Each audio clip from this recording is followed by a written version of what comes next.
Assalamualaikum warahmatullahi wabarakatuh. Hai Fiona. Hai. Di podcast kali ini aku nanya-nanya nih tentang hari kiamat. Jadi hari kiamat itu apa sih? Jadi hari kiamat itu tuh hari berakhirnya kehidupan manusia ataupun makhluk hidup lainnya. Terus kayak di hari kiamat itu sebenarnya nggak ada yang sebelum hari kiamat nggak ada yang bisa prediksi kapan hari kiamat itu bakal terjadi. Kayak hanya Allah yang tahu. Terus kayak manusia itu sebenarnya cuma bisa tahu tanda-tanda sebelum adanya hari kiamat aja.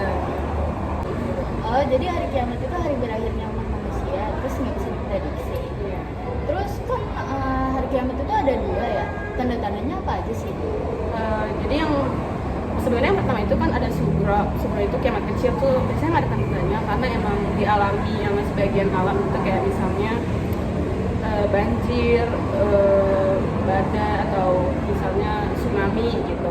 Tapi kalau kubra itu kiamat besar, yaitu hancurnya seisi bumi gitu, hancurnya alam semesta.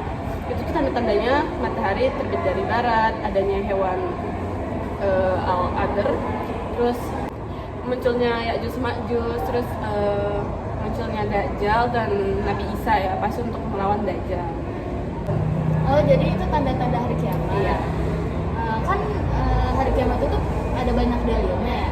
Kamu bisa nggak sebutin salah satunya? Kayak salah satu surat yang menjelaskan hari kiamat itu ada di Al-Qari'ah gitu, yang bunyinya itu kayak yang bunyinya itu Bismillahirrahmanirrahim. Al-Qari'ah, mal-Qari'ah, kama adraka mal-Qari'ah, yauma yakunun nasu kal farashil mabsus wa takunul jibalu kal ihnil mahfuz, yang artinya hari kiamat. Apakah hari kiamat itu, dan tahukah kamu apakah hari kiamat itu?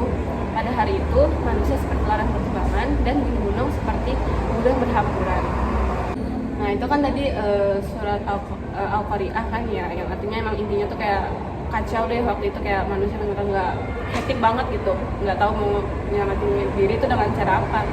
Tapi aku untuk peristiwa setelah hari kiamat sendiri itu aku kurang tahu. Mungkin kamu bisa jelasin? Bisa. Yang pertama tuh peristiwa setelah hari kiamat tuh ada Yaumul Ba'ats, yaitu hari kebangkitan manusia dari alam kubur. Terus kemudian ada Yaumul Mahsyar, yaitu hari manusia dikumpulkan di padang mahsyar. Terus ada Yaumul Hisab, itu tuh hari dan diperhitungkannya amal baik dan amal buruknya manusia. Terus yang terakhir itu ada Yaumul Mizan, yaitu hari dipertimbangkan semua amal manusia dengan seadil-adilnya. Jadi banyak ya lumayan buat peristiwa setelah kiamat. Kan tadi kita udah bahas-bahas ya tentang hari kiamat. Jadi hikmahnya itu apa ya? Sifat beriman kepada kiamat. Hikmahnya itu ada banyak, tapi kayak beberapa contohnya itu kayak meningkatkan keimanan. Karena kan dorongan tadi tuh kita nggak tahu kapan kiamat itu akan terjadi, karena kan menjalak gitu banget. Jadi harus sangat gitu. Terus yang kedua itu selalu mawas diri terhadap kematian.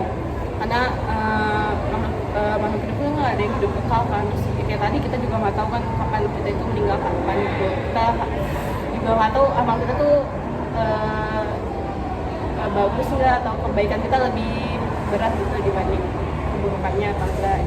Terus kita juga jadi memperbanyak amal soleh untuk itu memperberat timbangan kebaikan kita nanti.